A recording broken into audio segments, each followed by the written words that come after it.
কোলাঘাট উত্তরণ শিশু বিকাশ শিক্ষা নিকেতনের উদ্যোগে স্বর্গীয়া তনিমাদের স্মৃতিতে রক্তদান শিবির অনুষ্ঠিত হলো।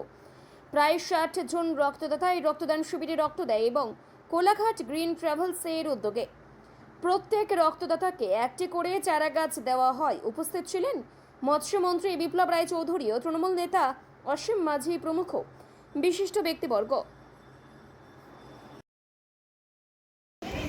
উত্তরণ শিশু বিকাশ শিক্ষা নিকেতন এটা তৈরি হয়েছিল চম্পক দে এবং তার স্ত্রী তনিমাদের হাত ধরে, এবং যতদিন উনি বেঁচে ছিলেন তনিমাদের ততদিন পর্যন্ত তিনি প্রধান শিক্ষিকা হিসেবে দায়িত্ব পালন করে গেছেন।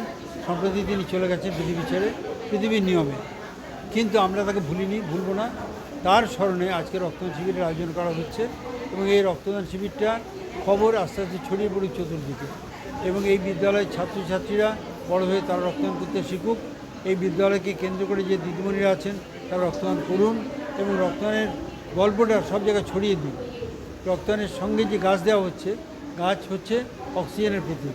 গাছ আমাদের অক্সিজেন দিয়ে আমরা বেঁচে আছি, কার্বন ডাইঅক্সাইড নেয় তাই আমরা বেঁচে আছি। ফলে সেই গাছ তার বাড়িতে লাগিয়ে তার ফল উপভোগ করুক এবং আমাদের অক্সিজেনের সাফল্য দেখিয়ে অক্সিজেনের প্রাচুর্য থেকে আমরা যেন বাঁচতে পারি, আর কার্বন ডাইঅক্সাইডের স্বল্পতা দেখে আমরা যেন বাঁচতে পারি। হয়ে গেল কথা শেষ।